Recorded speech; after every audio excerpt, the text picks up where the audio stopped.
La RDC continue dans le tournoi avec le Burkina. Ah non, les étalons, non, ils sont plus là. Les Congolais plus que jamais engagés dans le tournoi et en dehors, puisque leur message pour la paix avec le Rwanda ont enfin, il est temps, attiré l'attention des médias, qui décidément ne sont pas sur Internet. Et dans ce match, il fallait du cran, mais ça se voyait dès le départ. Regardez les hymnes, l'intention dans les joueurs, une équipe qui s'aligne sans joyeux Binkabojo, il n'était pas prêt physiquement depuis toujours. Sans juste pas fait, on lui a dit, non, toi, tu restes là à regarder le fleuve. Et sans André de Marteau, son dossier de sélection n'a pas été accepté, je ne sais pas pourquoi. L'équipe de Guinée, on sent le stress. Elle s'aligne sans Oumar Bapa. Au mercato, il a été transféré à Montreux.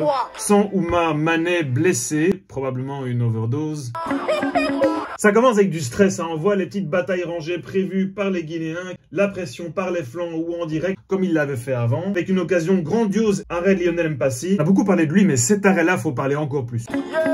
Parce qu'au caractère, la RDC s'installe et la bataille change de camp en utilisant quelques sangs. La défense guinéenne sous pression est un peu lente. Sur l'action, là, lui, son préparateur physique, à mon avis, c'est Oumar Mané, qui est partagé quand même sur ce match. Parce qu'on sait que lui vient d'un peu de partout. Il aurait d'ailleurs déclaré faire son pronostic après le match. C'est vrai que la Guinée marque le premier but, mais ça les aide pas parce qu'ils traînent encore après et le bloc est encore plus bas, plus lent, ce qui fait que les Congolais peuvent être plus rapides sur les premiers mètres. Le but de Chancel en termes de vivacité, c'était un vrai geste d'attaquant. Et puis Maswaku met tout le monde d'accord avec le tir. Quoique le gardien guinéen, là non, tu veux pas devoir jouer au frisbee avec lui. Tu vas devoir aller le chercher souvent. Dans les tribunes, c'est la folie. Abel Voilà aurait d'ailleurs fait la chorégraphie. C'est même elle qui a fait les peintures là. L'homme fait confiance à quelqu'un qui te dit « Je te maquille, tu n'as pas besoin de miroir ». En Belgique, dans la politologue Nadia Nzaï parle de mettre un écran géant à Bruxelles si le Congo atteint la finale. Ou à Romnit. En demi, on attend une belle bataille contre les Ivoiriens. Les deux nations ont d'ailleurs demandé à Wallace de ne pas faire de pronostic. En Côte d'Ivoire, on appelle ça Zaé. Tu es le Cap-Vert, tu as le meilleur jeu du tournoi. C'est beau, ça combine. Tu marques des buts, tu sais défendre. Tu joues une Afrique du Sud dont le bloc est beaucoup moins solide que précédemment. Parce que tu arrives à le faire bouger de nouveau en dédoublant, infiltrant, centrant, combinant. T'as les occasions et tu gagnes pas.